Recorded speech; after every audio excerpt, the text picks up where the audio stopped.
Welcome to Sew Very Easy. My name is Laura, and today let's talk about putting binding on a round quilt. A few days ago, I made a tree skirt, and it's round.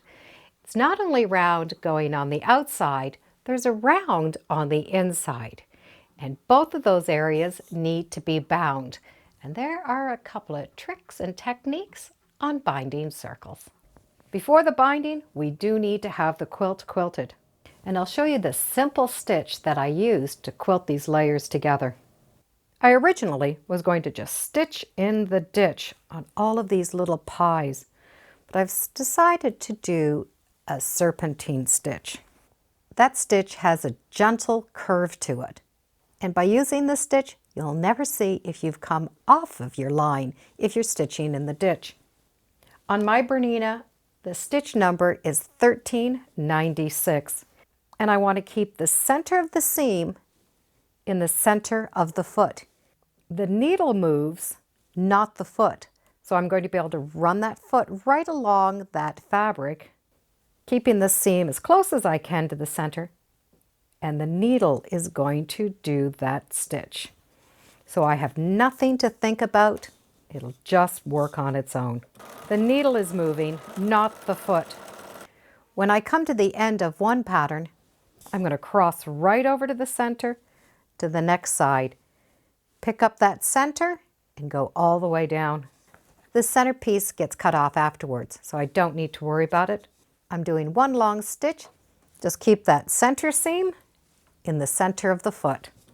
And if you miss a little, no one will be the wiser.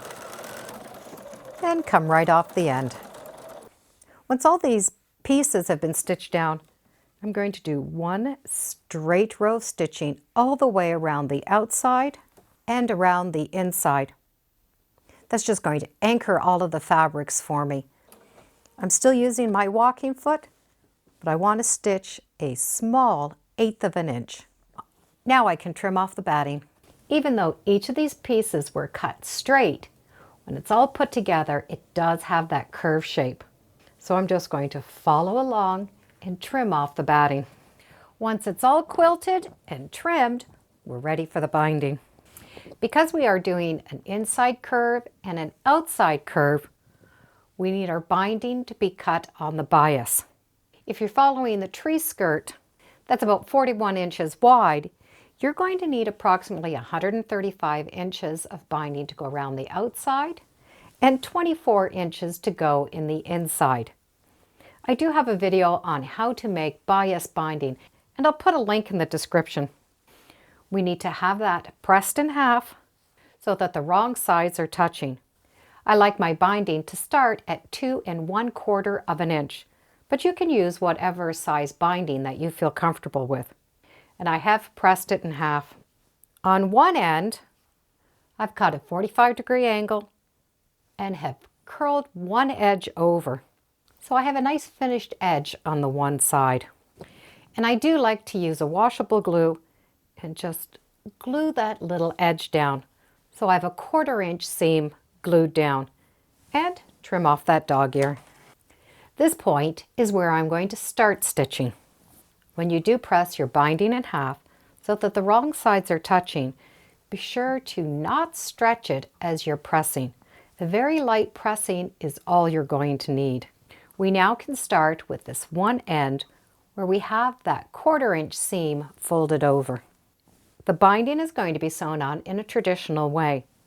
So the right sides of the fabric are going to touch the top part of the quilt. We'll match up those edges and stitch that 1/4 inch. It won't matter where we start. We just need to start on one edge.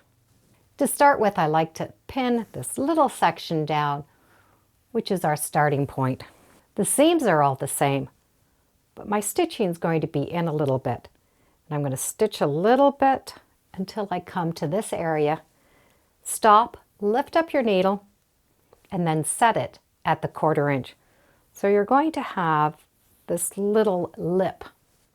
That less than a 1/4 inch is going to become a 1/4 inch when we come all the way around. So start and sew this little opening. And then as you are stitching, slightly stretch the binding as you were stitching around. We are still matching up that side. We're just giving it a slight stretch as we stitch. And you can see by just doing that as I'm laying it down, it has a nice smooth finish. So start and do your 1/8 inch to about here, set your machine to 1/4 and stitch all the way around at 1/4 inch, just doing a slight stretch. And then stop when you get to about here. As we come around to the beginning, we need to take this binding and stick it in between these layers. So we're going to need to cut a piece. I like my cut to come from this angle up. I'm not cutting the bottom, just that top binding. That little end is going to fit right inside. A stiletto, a pin, anything will work. Just take that in and feed it right inside, keeping that flat. If you'd like, before you put that in, you can put a little glue in this area, and that's going to help hold it down until you get to stitch it. And I use just a washable child's glue stick and put a little glue inside. Now I'm going to be able to take that corner and put it in. Once it's all smooth, I can flatten it, let that glue dry, put the needle back where I've started, and stitch that 1/4 inch. And keep going over top of all the layers till you get to your 1/4 inch. And you'll be stitching over that short little stitch you did right at the very beginning. And you won't see that seam. We now need to turn this binding to the back and hand stitch. And we will see that it has a little bit of resistance. This top edge is now a little bit smaller. When we do roll that over and bring it to the back side, this area that we're stitching on is smaller than this top piece. And because of that difference in size, we're going to be able to stitch this down without having to try to pucker it and pull it together. And I've put just a few pins in here. You can see how this wants to come over, and it's going to lay flat as we stitch. So do your favorite hand stitching to stitch this down. To sew this inside curve, we will stop and start the same way. But before we put this on, we need to bring this to the iron and manipulate it. So we have that binding nice and straight. We don't want to press the raw cut edges. We want to press a little bit this fold. So we're going to take the iron along the fold and just stretch it a little bit. So we're only pressing the fold just a little bit.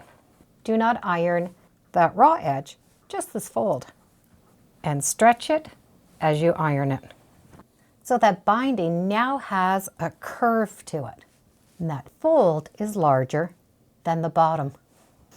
And that's going to help us sew the edge on. We're going to stop and start the same as we did this opening. And then we're going to slowly work this binding around that edge, still stitching the 1/4 inch. What's going to happen is this little piece is going to be sticking up off of the quilt. And that's what we want. So just take your time and work that binding all the way around. And when you get to that end, do the same as the top. Slip your point in and finish stitching. By stretching that top seam first and not stretching that seam as we stitch it down, we have this little cap fitting up. And that's going to roll right over. So that edge is larger and it lies along the back. And that center is smaller. So it's going to nestle in and lay flat. So roll this over and hand stitch this binding down.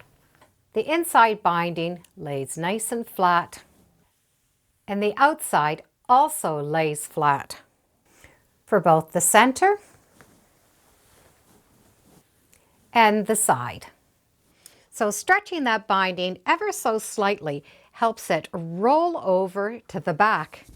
And to help keep that center flat while we put the binding on, it's the outside, not the inside, that needs a little stretching. And the bias really helps us stretch one way or the other. I'll put a link in the description to the quilt.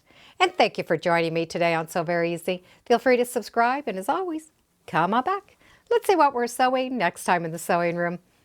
Bye for now.